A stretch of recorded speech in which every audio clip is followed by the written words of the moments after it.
Ang kwentong ito ay hango sa totoong buhay. Mula ito sa isa nating kabayan na itago na lang natin sa pangalang Omar. Walang eksaktong taon, probinsya ng Samar. Nang mga panong ito, naninirahan ng payapa si Omar kasama ang pamilya sa isang baryo, hindi kalayuan sa mismong bayan. Pag-uuling ang nakamulatang hanap buhay, ngunit hindi ito nagiging sapat dahil sa lumalaki nilang pamilya. Kaya naman nang magkaedad, pinili ni Omar na iwan ang nakasanayang buhay upang maganap ng trabaho sa ibang bayan. Hindi naman ito nabigo. Nagawa niyang makapasok sa isang malaking bigasan sa kabilang bayan at kahit papano, naitatawid dito ang pangailangan ng mga kapatid na noon ay nag-aaral sa elementarya. Ngunit lingid sa kalaman ng binata na ang trabahong iyon ang siyang makakapagbunyag ng totoong katauhan ng kanyang pinagmulang angkan. Simpleng binata lang itong si Omar, walang luho sa katawan, at ang tanging layunin, makapagtapos ang mga kapatid sa pag-aaral, bagay na hindi nagawa noon dahil na rin sa kahirapan. Mabilis na napagkatiwalaan ng amo si Omar dahil sa katapatan at kasipagan sa trabaho. Maagang pumapasok at kung minsan gabi pa kung umuwi dahil pilit nitong tinatapos ang mga gawain. At dahil dito, hindi may iwasang may mga mainggit o pag-isipan siya ng masama. Isa na dito ang katrabahong si Cesar. Mas naunang makapasok sa kanya, kaya naman nagalit ito nang si Omar ang italaga bilang bagong tagapamahala ng bodega. Tignan mo yang si Omar. Kabago-bago, ginawa ng tagapamahala ni Amo. Samantalang ikaw ang tagal mo na dito, Cesar. Hanggang ngayon, tagahakot ka pa rin kagaya namin. Alam ko. Kaya nga suyang-suya ako sa taong yan. Pero tignan mo, makakagawa din ako ng paraan para mapalis yan dito. Huwag niya lang sasagarin ang pasensya ko. Kung ako sa'yo, bakit hindi na lang natin pagtulungan ng taong yan? May iba akong binabalak, Tansyong. Kaya huwag kang makialam. Siguradong matutuwa ang pamilya ko nito. Hindi ko alam kung anong ibig mong sabihin. Pero kung mawawala sa landas natin yang si Umar, mas makakabuti. Natigil ang pag-uusap ng dalawa dahil dumaan sa harapan nila si Omar. Bumalik sa pagtatrabaho ang mga ito upang hindi mapaghalataang may binabalak sila laban sa binata. Pagsapit ng gabi habang nag-aayos ng mga naiwang gamit, nilapitan ni Tansyong si Omar upang ayaing makipag-inuman. Dahil magaling makisama ang binata, hindi nito tinanggihan ang alok ng katrabaho. O sige, tatapusin ko lang to ha. Konti na lang naman yung itatala ko eh. Susunod agad ako. Wika ni Omar. Naunang lumabas ng bodega si Tansyong. Ilang minuto lang nakasunod na din si Omar. Masayang nagpunta sa grupo ni Cesar. Ngunit lingid sa kalaman ng binata, may masamang balak ang mga ito sa kanya. O nandito ka na pala, Omar eh. Maupo ka. Etong para sa'yo. Wika ni Cesar. Sabay abot sa binata ng basong may lamang alak. Uy, maraming salamat ha. Aba, mukhang malaki ang sinahod natin ngayon ah. Hindi naman. Sakto lang. Ugali na namin yan dito sa bodega. Tuwing Biyernes, nag-aambagan kami para mag-inuman. Minsan lang naman sa isang linggo. Ah, ganun ba? Sa susunod magsabi kayo para makapag-ambag ako kahit papano. Huwag mong alalahanin yun. Sagot na namin ang lahat. Basta makisali ka lang sa amin. At saka, minsan lang naman eh. O sige, walang problema. Ganito na lang, ako ang sasagot ng pulutan sa susunod na Biyernes.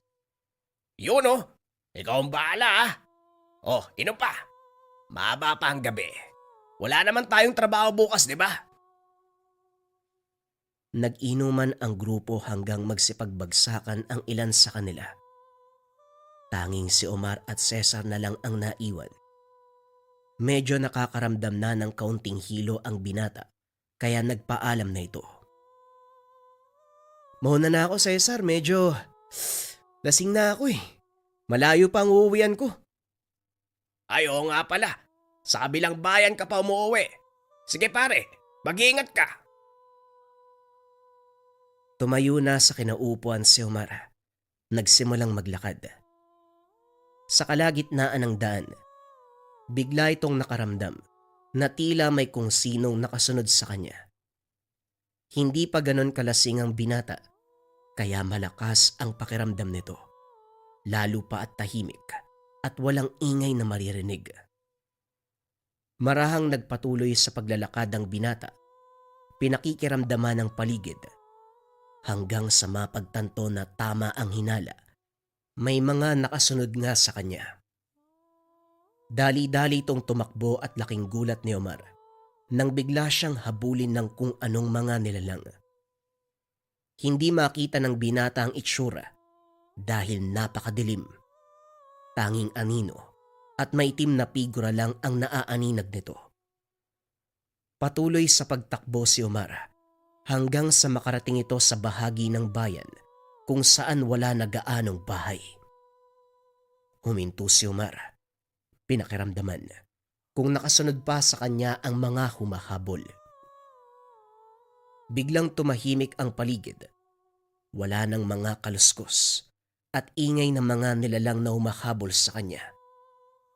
Ngunit ilang sandali lang, biglang nakarinig ang binata na tila may malaking aso na humahangos sa kanyang likuran. Dahan-dahang lumingon ang binata. Nakita ang figura ng malaking nilalang na dahan-dahang lumalapit sa kanya. Nagliliwanag ang mga mata. Kumikislap sa kaputian ang mahabang pangil. Hindi makagalaw ang katawan ni Omar dahil sa sobrang takot. Ipinikit na lamang ang mga mata. Inantay na lumapat sa kanyang katawan ang matatalas na pangil ng kung anong nilalang na humahabol sa kanya. Ilang segundo ang nakalipas. Wala pa ring nangyari, kaya marahan itong idinilat ang mga mata. Nakita ang figura ng isang lalaki, sakal-sakal ang malaking aso. Ilang ulit nitong sinuntok sa tagiliran, dahilan para manakbo ang nilalang. Mukhang totoo nga ang sinabi ng mga magulang mo. Tuluyan nyo nang kinalimutan ang inyong pinagmulan. Nagtaka si Omar kung sino ang lalaking iyon at kung ano ang sinasabi nito. Ngunit nangibabaw sa kanya ang takot kaysa sa kagustuhang malaman ang tungkol sa taong nagligtas sa kanyang buhay. Ano? Tutunganga ka na lang ba dyan? Halika na, umuwi na tayo. Wika ng lalaki. Sa kasamaang palad, hindi pa rin may kilos ni Omar ang mga paa. Bagya pa itong naiisa sa lawal dahil sa sobrang kaba. Tinapik ng lalaki sa balikat dahil doon nagawang makakilos. Sino ka? Anong ginawa mo doon sa malaking aso? Mamaya ka na magtanong. Hindi nag-iisa ang aswang na yun. Maaari nila tayong balikan. At kapag nangyari ang bagay na yan, baka hindi na kita may pagtanggol. Sandali lang. Anong aswang? May kakulitan ka rin ano? Bilisan mo na. Umalis na tayo. Wika ng lalaki. Sabay hatak sa damit ng binata. Tumakbo ang mga ito hanggang sa makarating sa tahanan nila Omar. Hingal kabayo si Omar nang makarating sila sa bahay. Ngunit ang ipinagtataka nito, tila hindi man lang nakaramdam ng pagod ang kasamang lalaki. Nandito na tayo. Siguro naman maaari mo nang sabihin sa akin kung sino ka at anong nangyari dun sa malaking aso. Ngunit bago pa man makasagot ang lalaki, lumabas ng tahanan ang ama ng binata. Omara ba? Ginabi ka yata ngayon. At sino? Lindon, ikaw ba yan? Ako nga po, Manong Karyon. Kumusta kayo? Matagal na panahon tayong hindi nagkita. Oo, dahil pinili kong lumayo sa nakagis na nating buhay. Gusto kong mamuhay ng normal. Alam mo naman ang dahilan ko. Kaya nagtataka ako sa'yo kung bakit ka nandito. Alam ko yun, Manong. Hindi naman siguro masama kung bibisita ako sa nakakatanda kong kapatid, hindi ba? Nagulat si Omar sa mga narinig, pero hindi pa rin ito umiimik. Patuloy na pinapakinggan ang usapan ng dalawa. Masaya kung nandito ka, pero hindi nangangahulugan na babalik na ako sa atin. Wala namang pumipilit sa iyong bumalik ka sa ating baryo, kaya ayos lang.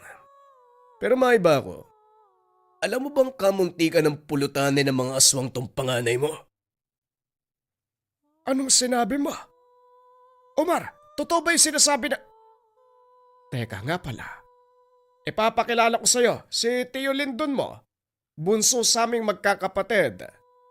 Balik tayo doon sa sinasabi mo, Lindon.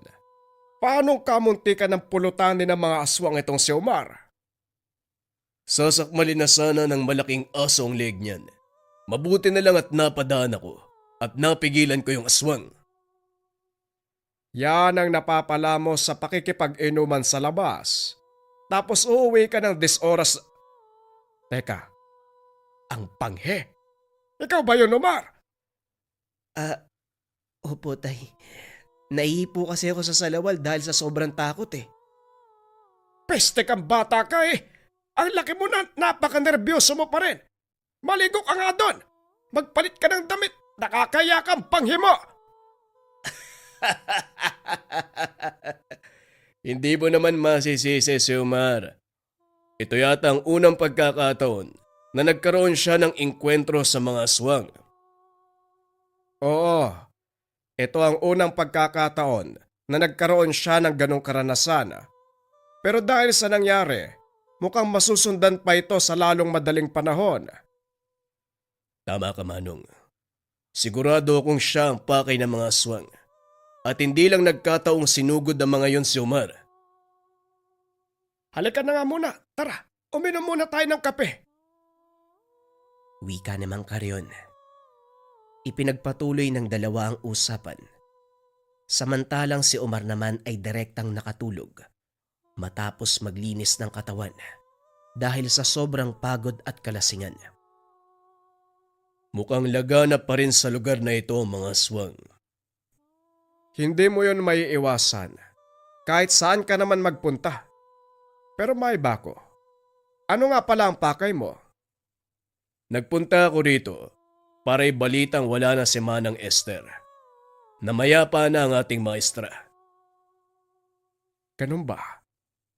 Hindi ko man lang siya nakita bago tuluyang makapagpahinga. Kaya nga ipinapabot niya sa iyo ang sulat na ito. Ikaw na ang bahalang magbasa para malaman mo kung anong gustong sabihin ni Nanang Esther. Binuksan ni Mang Karyon ang nakatuping papel at binasa. Ang mga sumusunod ay mensahe ni Manang Esther. Kung nasaan ka mang damuho ka, sana maayos ang buhay mo.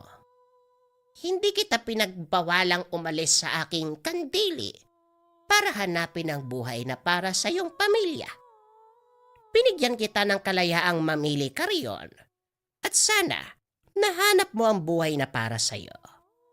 Alam kong naging mahirap din ang karanasan mo, lalo pat hindi ka sanay sa mundo sa labas. Pero kung nababasa mo ang sulat na ito, ibig sabihin nun, buhay ka pang peste ka. Ikaw ang pinakasuwail kong mag-aaral. Pero aminado ko, ikaw ang pinakamalakas kong alabay. Iniisip ko nga noon na ikaw ang magmamana ng aking punong babaylan. Pero umalis kang hayop ka eh. Gayunpaman, Hindi to nangangahulugan na itinakwil na kita bilang ituman. Isa ka pa rin sa mga itinuring kong anak. Alam ko rin na hindi mo pa nakakalimutan ng mga natutunan mo sa akin. Kung hindi mo ito gagamitin, ipasa mo na lang sa panganay mong anak. Ito lang ang gusto ko iparating sa'yo. Huwag mo hayaang maputol sa mangmang na katulad mo ang linya ng mga ituan. Matapos basahin ni Mang Carrion ang sulat, napakamot na lang ito ng ulo. Hindi niya akalain na patuloy pa rin siyang inuudyukan ng matanda para ipasa ang mga kaalaman kay Omar. Alam mo ang gustong mangyari ni Nanang Esther. Isa sa mga dahilan niya kung bakit tayo tinanggap bilang mag-aral ay para magpatuloy ng kanyang sinimulan. Hindi nagkaroon ng pagkakataon ng matandang yun na magkaanak. Kaya tayo ang pilit niyang tinuruan. Nauunawaan ko naman, Lindon. Pero gaya ng sinabi ko, hindi ka na gustong tahakin pa ng mga anak ko ang landas ng pagiging babaylan. Pero alam mo rin na hindi yun mawawala sa dugo natin, hindi ba? Hindi mo masasabi kung nanaisin ba ng mga anak mo na sundan ang yapak mo o hindi. Pag-uusap ng magkakapatid. Kinabukasan nagising si Omar upang magsibak ng kahoy. Walang pasok ang binata dahil nagsasara tuwing Sabado at Linggo ang pinagtatrabahuang tindahan. Ngunit habang papunta sa likod ng bahay, narinig nito may kung sinong humahataw ng palakol. Nagulat ang binata nang makitang si Lindon ang nagsisibak. Oh, gising ka na pala. Umalis ang tatay mo eh. Mukhang papunta sa pinag-ulingan niya. Lagi namang ganun yun, lalo na pag Sabado. Kasi kinabukasan araw ng merkado sa bayan. Magbababa siya ng mga uling. Talagang pinili niyang maging kuba sa trabaho kaysa mabuhay ng walang inaalala sa kabundukan. Hindi ko nga alam kung anong pumasok sa isip ng kapatid ko. Nagtaka si Omar sa mga sinasabi nito. Dahil ni minsan, walang nabanggit sa kanya ang ama na naninirahan nito sa kabundukan. Hindi ko alam na naninirahan pala si tatay sa bundok. Hindi ba niya nasabi sa'yo? Ay nako, mukhang mapapasubo ko nito ah. Ano pong ibig niyong sabihin? Sige na nga, sasabihin ko na maupo ka. Ipapaliwanag ko ang dating buhay ng iyong ama. Babalik tayo sa panahon na nasa 20 taon pa lang si Mang Carrion. 5 taon pa lang si Lindon. Maagang naulila sa mga magulang dahil sa isang sakuna. Natagpuan sila ng matandang si Nanang Esther sa lansangan at nang malaman ang kalagayan, hindi nagdalawang isip ang matanda na kupkupin sila. Kagad na nalaman ni Carrion na babayla ng matanda.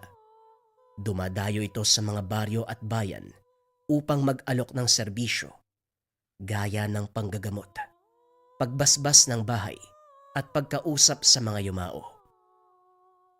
Isinama sila ng matanda para matutunan ang pamamaraan na ginagamit ni Nanang Esther. Hanggang sa nagkaroon ng interes si Carrion, tinuruan ito ng matanda at kalaunan, naging mahusay. Hindi lang sa larangan ng espiritual, kundi maging sa pisikal na pakikipaglaban. Carrion, kaya ako'y tinuro sa iyo ang lahat ng nalalaman ko. Dahil sa bandang huli, gusto kong ikaw ang magmana ng lahat. Pero may sarili kang pagpapasya, kaya hindi kita pipilitin. Walang masama sa magiging desisyon mo, hanggat makakabuti para sa iyo at sa mga taong nakapaligid. Alam ko po, Nanang Esther. Sa ngayon ang tanging nasa isip ko lang kung paanong maibalik ang kabutihan niyo sa amin ni Lindon. Ginawa ko lang ang alam kong tama, kaya wala kang dapat tanawin na utang na loob. Sa paglipas ng panahon nakilala si Carrion bilang manunugis ng mga mangkukulam at aswang. Kinatakutan ng binata dahil sa taglay nitong bangis sa pakikipaglaban at husay sa paggamit ng mga orasyon. Ngunit isang araw, nagbago ang pananaw nito Nang makilala niya ang isang babae, naisip ni Carrion na magretiro sa pagiging manunugis at mamuhay ng normal kasama ang minamahal. Nanang Esther, pagpatawad po ninyo. Hindi ko na maitutuloy ang pagsunod. Napagtanto ko, gusto ko mamuhay ng payapa bilang normal na tao. Alam ko ang gusto mong mangyari. Sinabi na sa akin ng kapatid mo na may nakilala kang babae sa bayan. Kaya ng sinabi ko sa'yo, hindi kita pipigilan sa mga desisyon mo sa buhay hanggat hindi ito nakakasama sa mga taong nakapaligid sa'yo. Maraming salamat po, Nanang Esther. Magpapakalayo-layo po muna ako. Pupunta sa lugar kung saan walang nakakakilala sa akin at doon babaguhin ang aking pagkatao. Papaguhin mo ang iyong pagkatao. Alam mong hindi may tatago ang iyong kakayahan. Habulin at habulin ka ng mga kalaban at yon ang dapat mong isaalang-alang. Kung kailangan kong isuko ang lahat ng ito, gagawin ko. Maibigay ko lang ang tahimik na buhay para sa magiging pamilya ko. Hindi ako sigurado kung magagawa mo ba ang mga sinasabi mo. Pero malaki ang tiwala ko sa'yo. Tandaan mo lang, sa oras na umalis ka sa kandili ko, kalimutan mo nang naging guro mo ko. Pero, bakit naman po, Nanang Esther? Hindi ko po pwedeng gawin yun. Kailangan mong gawin yon. Dahil kung patuloy mong iisipin na ako ang nagturo sa'yo, babalik at babalik ka sa lugar na ito. Ayokong maging hadlang sa kaligayahan mo, Carrion. Para din sa ikabubuti mo ang ginagawa ko. Kaya sige na, umalis ka na. Bago pa ako mairita sa iyong bata ka. Matapos makipag-usap ng binata sa maestra, sunod nitong kinausap ang kapatid. Lindon, haalis na ako. Kaya tatanungin kita, gusto mo bang sumama o magpapaiwan ka dito kay Nanang Esther? Gusto ko pong magpaiwan kay Nanang Esther, Manong. Gusto ko pong pag-aralan ng mga natutunan ninyo. Siguro balang araw, hanapin na lang kita. Hindi kita pipilitin kung yan ang gusto mong mangyari. Matapos kausapin ng kapatid, kagad nag-impake na mga gamit ang binata. Hindi na muling nakita ni Lindon si Carrion sa loob ng maraming taon. Balik tayo sa kasalukuyan. Kung ganun, ngayon lang uli kayo nagkita ni tatay. Sabihin na natin ganun. Pero minsan na kaming nagkita sa kabilang bayan, kaya nalaman ko kung saan siya nakatira. Parang hindi ko naman nakikita ang mga sinasabi niyo kay tatay. Madalas pa nga siyang magkasakit eh. Maniwala ka sa akin, Omar. Malakas ang tatay mo at totoo ang lahat ng kwento ko sa'yo. Maliban na lang kung Hindi na naituloy ni Lindon ang sasabihin dahil biglang dumating si Mang Carrion. O mabuti naman at nagising ka na. Anong pinag-uusapan niyong magtsuhin? Parang seryoso ah. wala naman, Manong. Nagtatanong lang si Omar kung anong ginagawa ko. Ganun ba? O siya, linisin mo ang mga niluto ko. May dala akong kabote na makapag-agaan na tayo. Sige po, Manong. Ako nang bahala sa mga yan. Pagkalis ni Omar, kinausap ni Mang Carrion ang kapatid. Sabihin mo sa akin ang totoo. Anong sinabi mo kay Omar? Ipinagtapat ko ang totoo mong kakayahan. Kailangan malaman ng anak mo ang tungkol sa'yo. Hindi pwedeng habang buhay mong itago sa kanya. Hindi naman sa ganon. Dahil ginusto ko mabuhay ng payapa. Itinago ko na lang ang tungkol doon. Maging sa ina ng mga anak ko. Pero sa palagay ko, oras na para malaman ng panganay mo ang totoo. Lalo pat may tangka sa buhay niya. Pag-uusap ng magkapatid. Naputol na lang ng tawagin nila si Omar upang kumain. Nang mga sumunod na araw muling bumalik sa trabaho si Omar at gaya ng dati, nagkita na naman sila ni Cesar. Ngunit laking pagtataka ng binata dahil may mga galos ito sa braso, pati na rin sa bandang bewang, paakyat sa dibdib. Nilapitan ito ni Omar para tanungin kung ano ang nangyari. Kaso nga lang nagalit si Cesar. Pwede ba? Huwag kang umakto na nag-aalala. Dahil hindi bagay sa mukha mo. Maswerte ka at may dumating ng gabing yon. Kung hindi, wala ka na ngayon. Nanlaki ang mga mata ng binata nang mapagtantong si Cesar ang sumalakay sa kanya. Kung ganun, ikaw ang may gawa ng pagsalakay sa akin nung Sabado ng gabi. Oo, Omar. At tandaan mo, hindi pa ako tapos. Lalo na doon sa taong tumulong sa'yo. Wika ni Cesar sabay alis sa kinakatayuan. Hindi na ito pinigilan pa ng binata dahil natatakot itong magkaroon ng kaguluhan at madamay ang mga kasama. Kinagabihan, maagang umuwi ang binata. Wala namang nangyaring kakaiba. Ngunit nang dumating ito sa tahanan at habang nagpapahinga, nakarinig ng mga kaluskos mula sa labas. Dali-daling tumayo si Lindon dahil alam nito kung ano ang may likha ng ingay na yon. Dito lang kayo. Mukhang nasundan ka ng mga kaibigan mo, Omar. Napatayo si Mang Carrion at sumunod kay Lindon. Naaamoy ko ang lansa ng mga walang hiya. Malapit lang sila dito, Lindon. Hindi pa rin nawawala ang talas ng pag-amoy mo. Oo, malapit lang sila.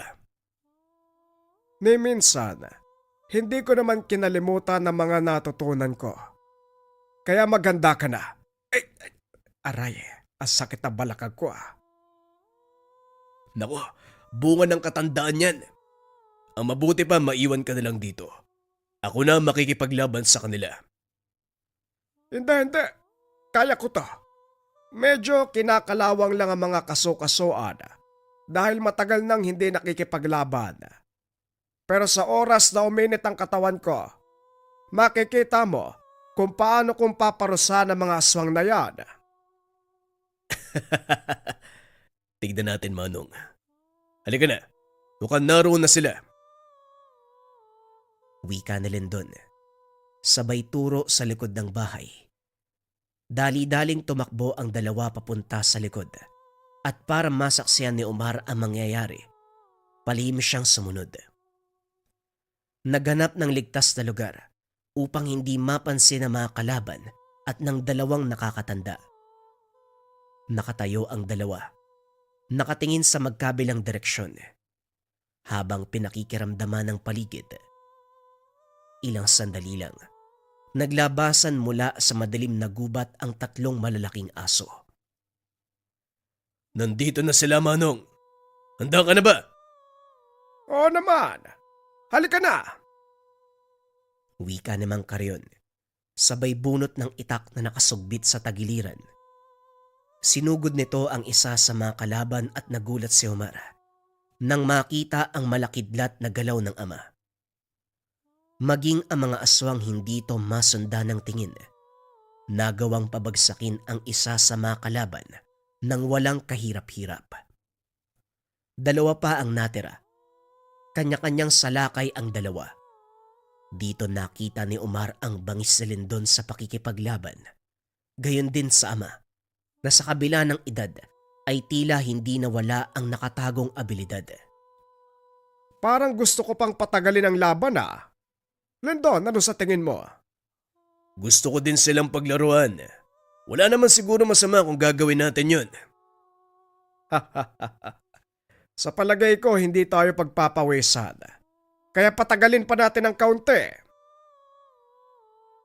Itinusok ni Mang Carrion ang hawak na itak sa lupa. Sinugod ang kalaban gamit ang kamao. Lalong namangha si Omar nang makita ang ginawa ng ama. Bawat suntok na tumatama sa katawan ng kalaban ay parang kulog. Nagiiwan ito ng matinding pinsala. Halos magkandalasog-lasog ang katawan ng mga aswang hanggang sa magbalik ang mga ito sa anyong tao. Dito na muling dinampot ng matanda ang kanyang itak. Hinawakan ang isa sa buhok. Akmang gigilitan nang bigla itong pinigilan ni Omar. Sandali lang. Si Cesar ang isang yan eh. Walang yakang aswang ka.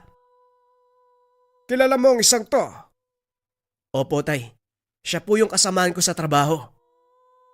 Mukhang malaki ang galit sa'yo ng isang to. Pasensya na, pero hindi ko siya maaaring buhayin, Omar. Walang problema, tay. Gawin nyo kung anong nararapat. Malaking problema kung bubuhayin mo pa yan. Matapos itong sabihin ni Omar, biglang ginilitan ni Mang Carrion sa lieg si Cesar. Ganon din ang ginawa ni Lindon sa isa pa nitong kasama. Napagtanto ng dalawa na galing sa iisang angka ng mga aswang batay sa kanilang mga marka. Mukhang iisang angkan lang ang pinanggalingan ng mga ito. Kailangan silang idispatcha at siguraduhin walang makakakita sa kanila. Sakto, dahil may hinukay akong butas para sa uling. Bakit hindi natin doon nilagay ang katawan nila? Sunugin kasama mga kahoy. Matapos mag-usap, dinala ni Mang Carrion ang dalawang katawan sa pinag-uulingan. Inihulog ang mga ito. Tinambakan ng mga kahoy na uulingin. Matapos ay sinindihan. Walang sino man ang nakakalam na may nakalagay na bangkay sa ilalim ng nasusunog na kahoy. Matapos ang kaganapang iyon, nagpatuloy sa trabaho si Omar.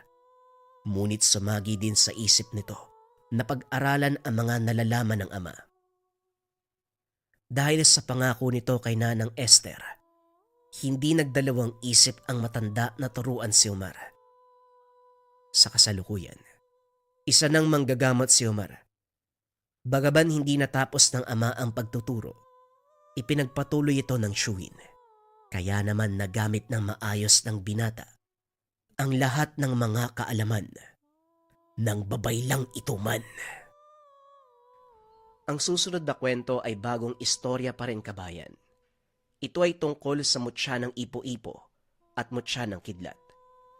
Simulan na ang storya. Ang kwentong ito ay hango sa totoong buhay.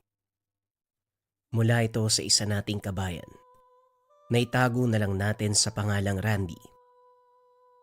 Taong 1980, Lanao del Norte. Mabilis na pagtakbo ang ginawa ni Randy upang makaiwas sa mga barumbadong nakasunod. Dating miyembro ng grupo, pero nang mapagtanto ang maling gawain ay walang pagdadalawang isip na umalis. Nagalit ang tumayong pinuno na si Lorenzo. Pinapahanap siya ng mga tauhan upang ibalik sa samahan, kaso maigpit ang pag-ayaw ng binata. Hindi niya na masikmurang pumatay ng tao para sa pansariling interes ng namumuno. Kilala si Lorenzo bilang sanggano na walang sinasanto. Naging laman ng balita na ito ang nanggulo sa pagpatay sa mga kabataan na natagpuan sa kabundukan. At dahil walang matibay na ebidensyang magtutumbok, hindi na kinasuhan. Maging ang mga kasaping gustong umalis ay pinapatay. Walang alam si Randy tungkol dito dahil iba ang narinig patungkol sa grupo. Mabubuting tao na tumutulong, yung pala ay malaking kabaliktaran. Hanapin niyo si Randy. Marami na siyang alam sa grupo. Hindi pwedeng makawala. Dehado tayo kapag naisipan niyang kumanta. Dali niyo sa akin buhay mano patay. Wika ni Mang Lorenzo. Napalunok si Randy. Hindi inasahan na aabot sa ganito ang pag-alis sa grupo. Hindi niya alam. Ganun pala ang pamamalakad ng samahan, kung kaya't walang pag-aatubiling sumapi. Huli na nang mapagtantong patayan ang inaatupag ng mga ito. Dahil hindi pwedeng umuwi sa tahanan ng tiyahing kumupkop, nagtungo siya sa bahay ng lolo. Malayo na ito at hindi alam ni Lorenzo kaya kampante siyang doon muna manuluyan. Sus Mariosep kang bata ka. Kung makabalibag ka ng pintuan para may galit ka sa mundo, bakit ka ba nagtungo dito ng ganitong oras? Aminin mo, may ginawa ka na namang kalokohan ano? Pinalayas ka ba ng tiyahin mo? Wika ni Lolo Boy. Nabulabog ang kanyang pagdarasal sa biglaang pagdating ni Randy. Pasensya na po, Lolo. Hindi naman sa pinalayas ako ni Tia. Gusto ko lang bumisita sa inyo. Dito muna ako ng ilang araw. Wika ni Randy. Hindi nag-abalang harapin ng matanda. Nagmamadaling naghanap ng matutulugan. Inunawa na lamang ni Lolo Boy. Baka sa mukha nito ang pagod. Kinabukasan naging abala ang matanda sa paghulma ng bangko na yari sa kawayan habang nakatuon ang pansin sa ginagawa.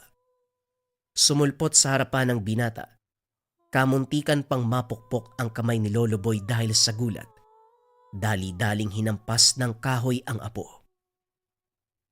Sinabihan na kitang magdahan-dahan susulpot ka na naman. Kung hindi ako mapupukpok o masusugatan, atakin ako sa puso. Papatayin mo yata ako ng maaga Pasensya na po uli, Lolo. Marami na ba kayong bangkong nagawa? Kulang pa po ba? Pakyawan kasi ito ng kilala kong negosyante. Kulang kaya minadali ko Kung gusto mong tumulong, pakinisin mo ang mga natapos na. Barnisan mo rin at huwag kalimutang ibilad sa araw para madaling matuyo. Sumunod ang binata, pero mababakas na hindi ito komportable, na para bang may panganib na nakaabang. Panay ang pagtingin sa paligid, kung minsan pa'y nag-aalangan sa paglabas. Ang kilos na ito ang nag-udyok sa matanda na mag-isip ng kung ano. Hindi rin bago dahil sanay siyang madawit sa gulo ang apo. Nung araw ay takot itong umuwi. Ikinumpisal na merong napatay na tao. Bagaman hindi sinasadya, sinisisi ang sarili.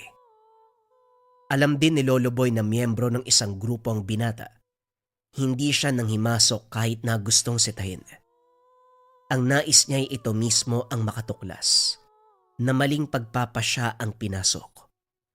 Nang sabihin nito kagabi na umalis na sa samahan, nakahinga ng maluwag. Kaso nga lang bumabagabag pa rin dahil sa kilos ni Randy. Napabuntong hininga na lamang bago'y balik ang pansin sa paghulma ng bangko. Dakong hapon ng ibang gawain naman ang atupagi ni Lolo Boy. Inilapag sa altar ang libreta ng dasal at ang mutya na matagal nang iniingatan. Mutya ng ipo-ipo. Maliit lamang na bato, pero nagtataglay ng bisang kayang dumurog ng anumang kalaban, mapatao o elemento. Kaya rin itong isalba ang buhay ng tao sa bingit ng kamatayan. Sa kalagitnaan ng pagdarasal sa gamit, biglang nagbigay ng senyales. Uminit ito. Sinundan ng tingin ng direksyon na itinuro at napansin ang kakaibang oras sa labas.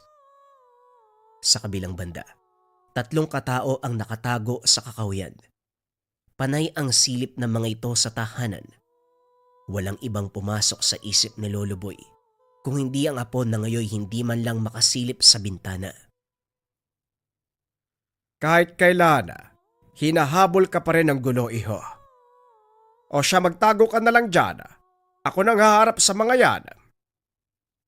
Wika ng matanda sa apo na sumisiksik sa likod ng patong-patong na bangko. Kalmadong naglakad si Lolo Boy. Lumabas ang mga kalalakian nang tumapat ang matanda sa pinagtataguan ng mga ito. Hoy tanda, may hinahanap kami na nagngangalang Randy. May nakapagturo kasi sa amin na nandito siya nagpunta. Kung nandito man siya, ilabas mo na para hindi ka madamay sa gulo. Wika ng lalaki na nagngangalang Roel, isa sa mga tauhan ni Lorenzo. Humugot ito ng baril. Kinasa sa mismong harapan ng matanda. Kaso nga lang hindi ito natakot. Sa halip ay tumawa lamang. Mga bata, kung ako sa inyo magsiuwi na kayo, hindi ako ang taong gugustuhin nyo makalaban. Sige na, lumakad na kayo habang mabait pa ako. Ang angas din ng matandang to Roel, may gana pang manakot to. Ugod-ugod na nga.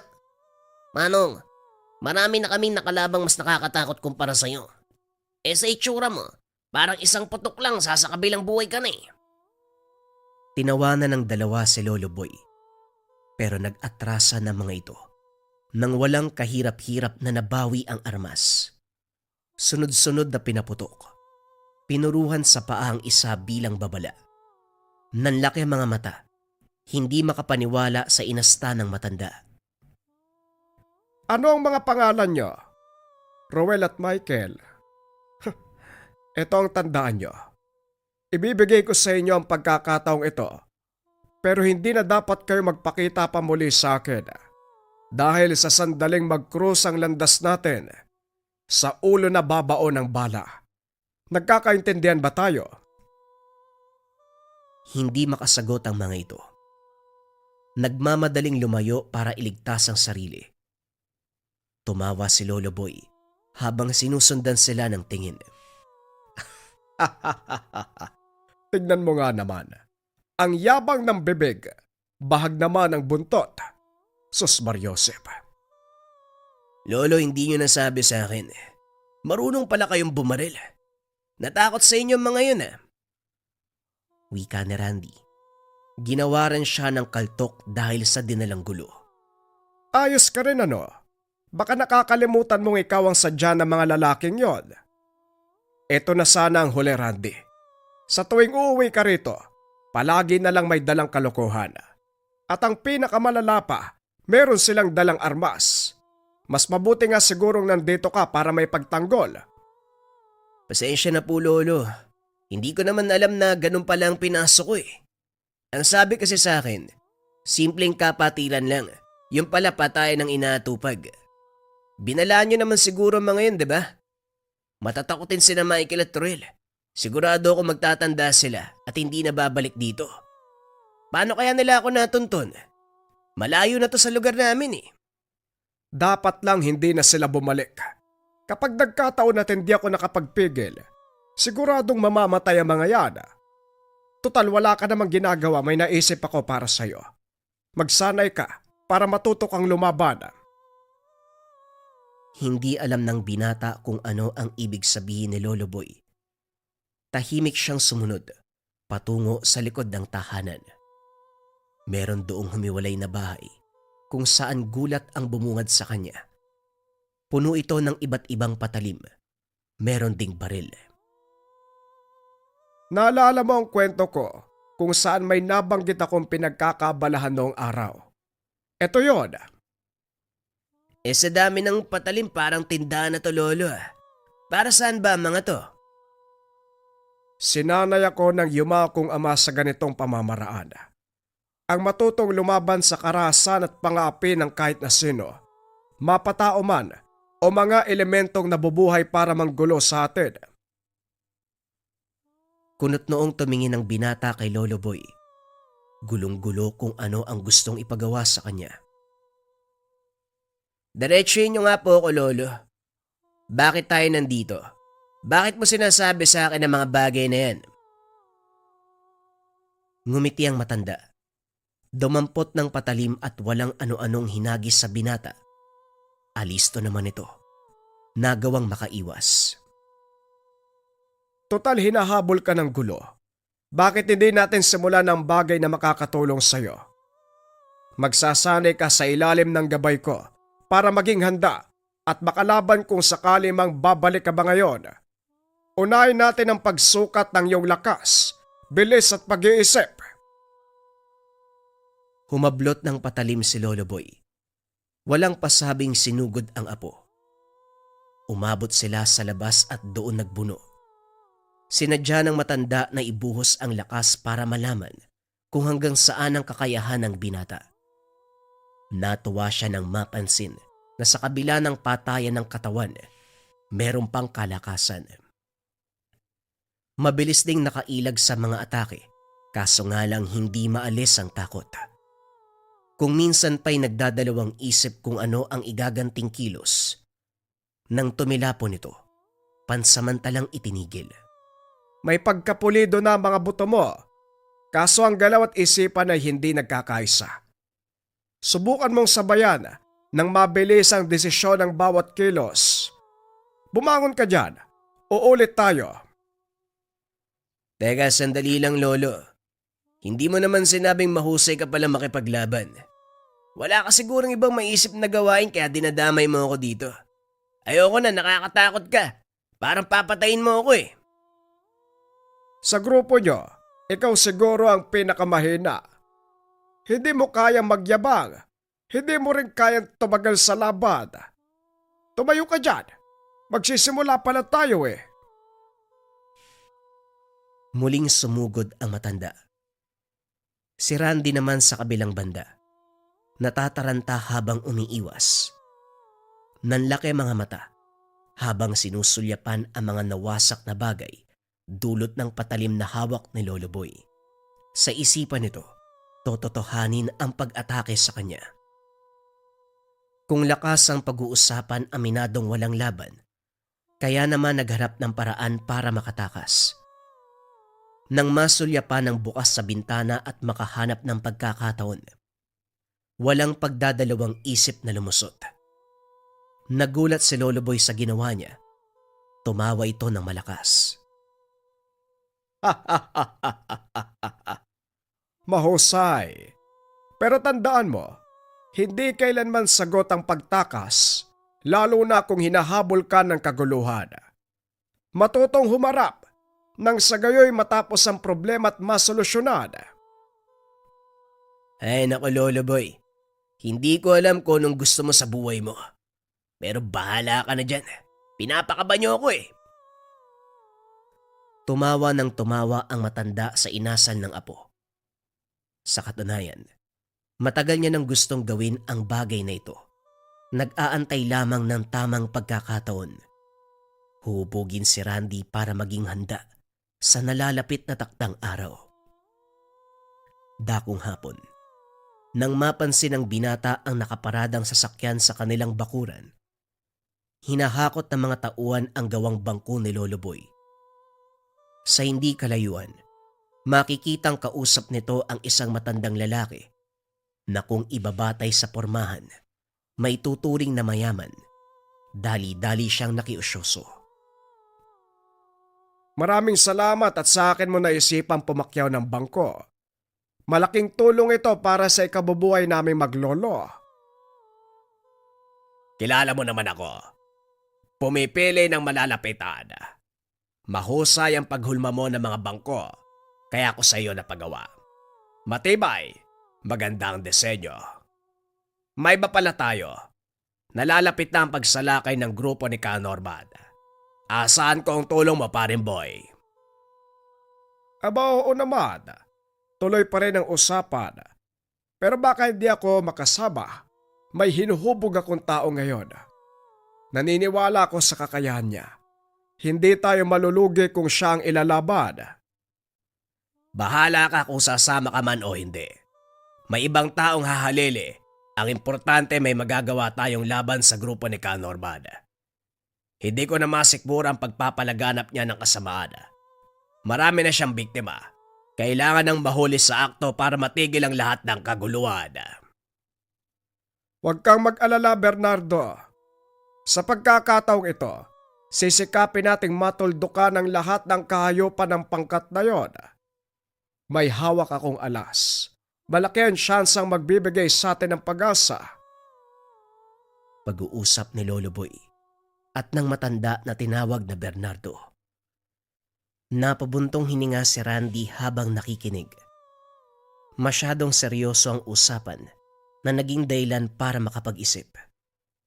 Hindi pwedeng sumingit. Sinarili muna at saka nagtanong kay Lolo Boy nang umalis ang bisita. Lolo, sino po ba yung kausap niyo? Seryoso ah. Hindi ko naman sinasadyang mapakinggan. Pero sino pala ang kalaban niyo? Grupo ng mga aswag na ilang taon nang nananalasa sa lugar. Hindi naman sa lahat ng oras, pero kung darating ang takdang araw ng kanilang paggagupit, malaking danyos ang idudulot nito, lalo na sa buhay ng mga inosenteng mamamayan. Ginapang ng takot si Randy. Hindi bago sa kanyang usapan, pero hindi lang lubos akalain na may ganitong nilalang na kalaban si Lolo Boy. Sa pagkakakilala niya dito ay mabait, tahimik, at sa paggawa lamang ng bangko umiikot ang buhay. Nabigla din sa katotohanan na marunong itong makipaglaban. Sa isiping iyon, hindi napigilang magtanong uli. Kung ganon, may aswang na po kayo nakalaban. Ito po ba ang dahilan kung bakit marami kayong nakatagong patalim? Noon pa man kasapi na ng lihim na samahan ng aking ama. Grupo na ang layon, tapatan ng mga aswang na walang tigil sa pambibiktima. Hinubog ako ni tatay para pagdating ng araw maipasa sa akin ang tungkulin. Ngayong matanda na ako, Randy, pagbigyan mo sana ang natatangi kong hiling. Huhubugin kita, kagaya nung kung paano akong hinubog ng aking ama. Napalunok ng laway si Randy sa narinig. Sa ideya pa lang na may makakalabang aswang, hindi niya nakakayanin, kaso nga lang nang makita ang itsura ng matanda. Hindi maiwasang bumigay. Naaawa siya sa kalagayan ng matanda. Napabuntong hininga ang bata. Isinantabi ang takot at buong tapang na sumagot. Sige po, subukan natin. Hubugin mo ako sa parang gusto nyo. Hindi lang ito para sa kagustuhan ng matanda, kung hindi sa ideya na pwedeng magamit ang natutunan laban sa grupo ni Lorenzo. Kahit wala na itong paramdam, alam niyang darating ang araw na muli silang maghaharap. Walang tigil ang pagsasanay ng binata sa ilalim ng paggabay ni Lolo Boy. Lakas ng katawan, pag-iisip, at espiritual ang nilinang. Hindi naman ito mahirap turuan kung kaya't madaling naunawaan ang mga bagay-bagay. Araw man o gabi, walang pinipiling oras sa pag-iensayo hanggang sa dumating ang takdang panahon na handa na ito. Mula sa paghawak ng sandata hanggang sa espiritual na lakas, masasabi kong ito na ang pagkakataon para lusobin mo ang kuta ng mga aswag. Mahusay ka na at alam kong malaki ang tsansa na matatalo natin ang grupong iyon kahit ikaw lamang ang ilaban. Wika ni Lolo Boy habang tinitignan ng apo na abala sa pag-aayos ng mga patalim na ginamit. Kakatapos lang nating magsanay, isasabak niyo ko kagad sa laban. Nakakapagod awat naman o. Ito naman talaga ang silbi ng pagsasanay, ang lumaban pagkatapos. Pero sige, sabay-sabay naman kayong lulusob sa lungga ni Ka Norman, kaya may oras pa para magpahinga. Pero halika muna sa loob, may bibigay ako mahalagang bagay. Inabot ni Lolo Boy ang kwintas, kung saan ang palawit ay isang bato, na kung tawagin ng matanda ay mutya ng ipo-ipo. Mutya, parang tipikal na bato lang yan. Kung titignan, oo. Pero kung masasaksiyan ng bisa, maging ikaw ay hindi makakapaniwala. Suotin mo, ito ang magiging gabay at dagdag lakas para magawa mong tapatan ng anumang hamon. Paglipas ng mga araw, unti-unting naramdaman ni Randy ang pagbabago sa katawan. Ang noon na madaling mapagod, biglang napalitan ng lakas. Hindi siya mapirmi. Gusto palaging merong ginagawa. Natuwa naman si Lolo Boy dahil nagsisimula ng magkaisa ang katawan ng binata at ang mutya. Dakong hapon nang bumalik si Bernardo dala ang isang binata na hindi nalalayo sa edad ni Randy. Matipuno ang pangangatawan. Diretso kung tumingin. Paring boy, ito si Danny. Siya ang ipapares ko sa apo mo. Tama na sa ensayo. Marunong na yung lumaban. Mabuti kung ganon. Para naman may kasama si Randy na kasing edad niya. Sa tindig nito, mukhang tinuruan mo ng maayos. Yun naman talaga ang layunin natin, paring boy. Mamayang gabi maghahanda na iba nating kasama para salubungin ang grupo ni Ka Norman. May tauhan akong inutusan para alamin kung nasaan sila ngayon.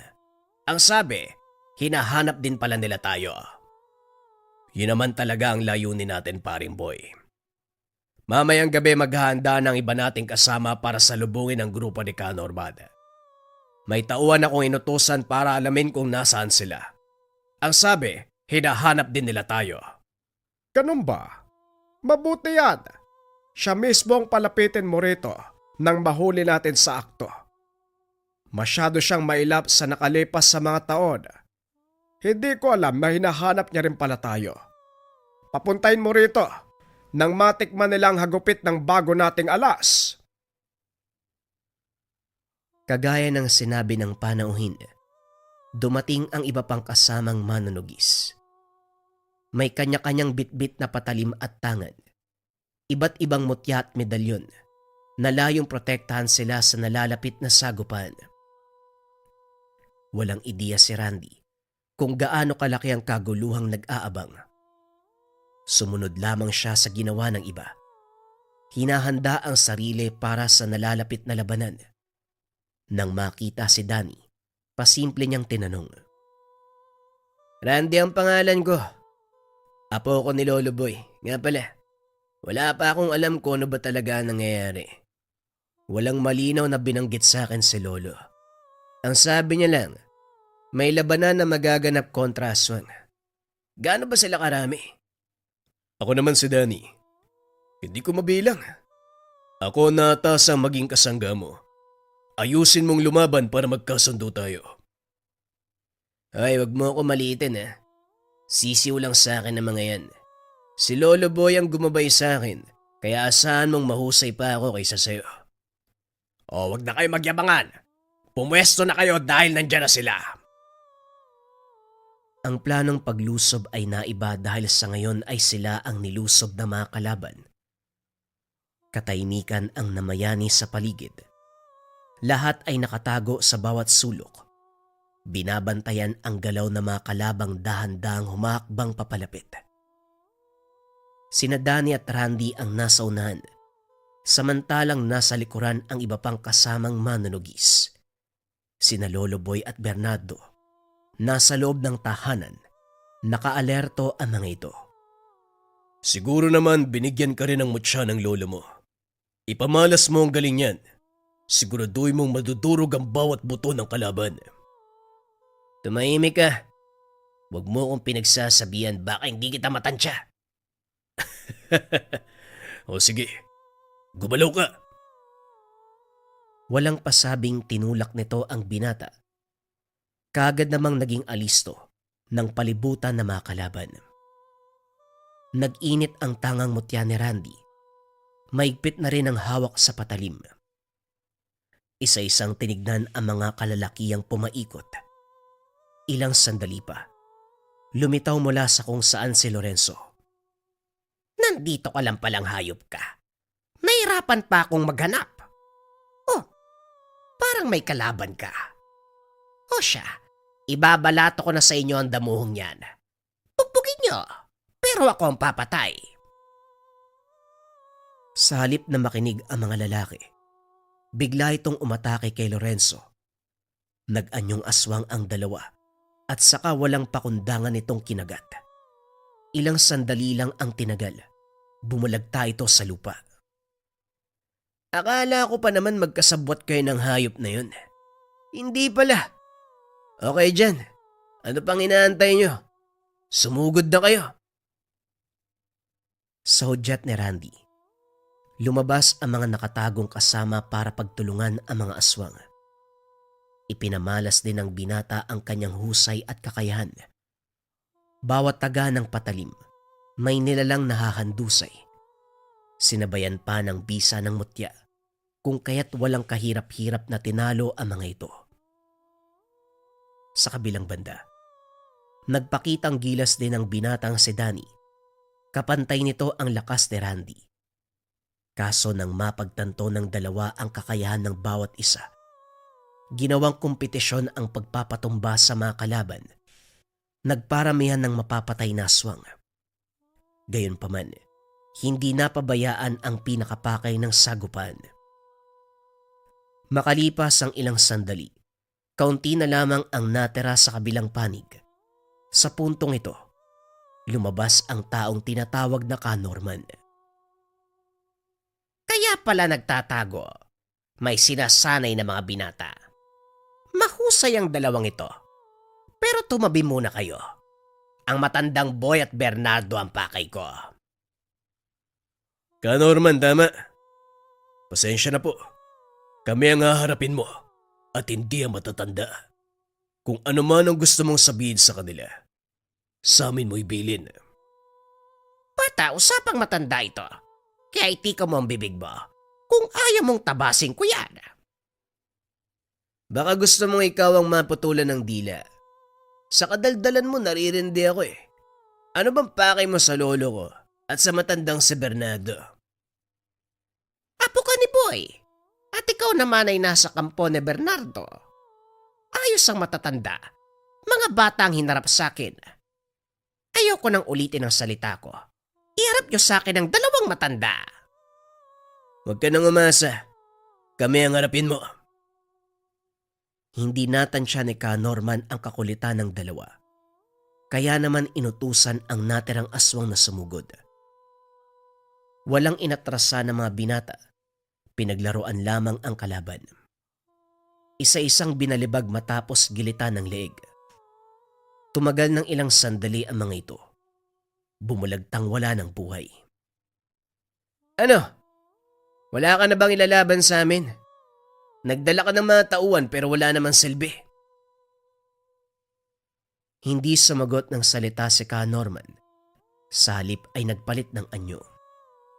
Mula sa matipunong tao hanggang sa kakilakilabot na aswang. Mabilis sa sumugod. Umatake ng umatake. Layong mapatay si Danny at Randy. Gayunpaman wala pa ring binatbat sa pinagsamang puwersa ng dalawa. Gamit ang mutya ng ipo-ipo ni Randy. Inilapat nito ang hawak na patalim. Ganon din ang binatang si Danny. Gamit ang mutya ng kidlat. Sa pinagkaisang puwersa, parang papel na pinagpasa-pasa ng nilalang.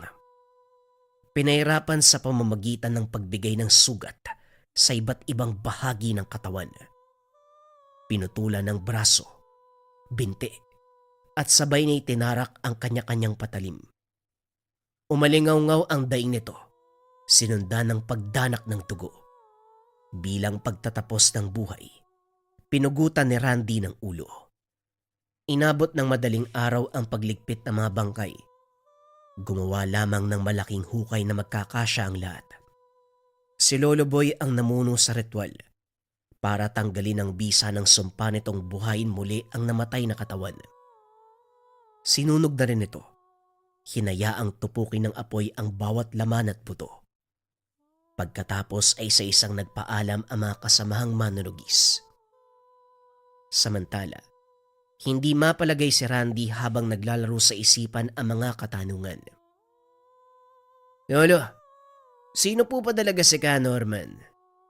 Ano po ba ang atraso ng grupo niya sa inyo ni Mang Bernardo? At ang isa pa, ang tindi ng kalaban niyo, mga aswang. Ang grupo ni Ka-Norman, ang kalaban ng grupo ng yumao kong ama. Katulad ko, si Norman ang pumalit sa tungkulin ng ama niya na nasawi sa bakbakan noong araw. Magmula na naging mortal na magkaaway, ilang beses kami nagpang-abot pero palagi siya nakakaligtas. Mabuti ngayon binigyan tayo ng Diyos ng sapat na puwersa para labanan ng kasamaan ng animal na yon. Ayos na ayos din ang tambalan niyo ni Danny. Malupit ang galawan niyo. Ngayon patay na si Ka-Norman. Ibig sabihin po, tapos na ang laban. Wala nang kaaway. Bakit nabitin ka ba sa laban? Ikaw bata ka. Pumasok ka na sa loob. Sisikat na ang araw. Hindi pa tayo nakakatulog. Magpahinga ka na. Matapos ang kaganapan, doon din nagwakas ang alitan sa grupo ni Ka-Norman at Lolo Boy. Hindi na nasundan dahil naubos sa mga ito.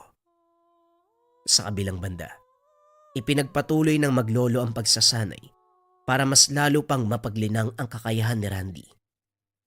Naging kampante na rin dahil wala nang pagpaparamdam ang mga tauhan ni Lorenzo matapos madamay sa sagupaan laban sa mga aswang.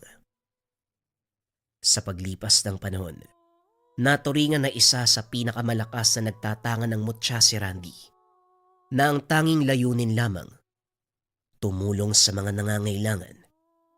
Walang pagdadalawang isip na patayin ang mga masasamang elemento at nilalang. Naranasan mo na bang makulam? Naniniwala ka ba sa kulam, barang, tigalpo, palipadhangin, usog, o namang masamang uri ng sumpa? Nararamdaman mo ba yung senyales, mga kabayan? Pananakit ng tiyan na hindi normal, pananaginip ng kung ano-ano. Tas minsan nakakita ka ng mga anino sa gilid ng visions mo. O hindi naman kaya, kabayan, nagkaroon ka ng kagalit na alam mo na meron talagang gagawing masama sa'yo. Pwede mong subukan ng habak de bala, mga kabayan, from likha, merchandise. Kontrakulam, barang, tigalpo, palipadhangin at usog, o anumang masamang uri ng sumpa. Gawa to sa totoong bala ng baril na nilagyan ng 6 na sangkap ng 6 na antingero. Sila nagkonsagra, sila nagbasbas sa gamit. Buhay na to, mga kabayan, susuotin na lang. Gawa to sa totoong bala ng baril, mga kabayan, kaya huwag yan dadalhin sa airport. Pero pwede to sa barko, pwede to sa mall. Kung nangangailangan ka ng pinakamalakas na gamit na depensa espiritual na mula sa likha merchandise, pwede mong subukan itong habak de bala. Kung interesado ka, isearch lang ang shop ng likha merchandise.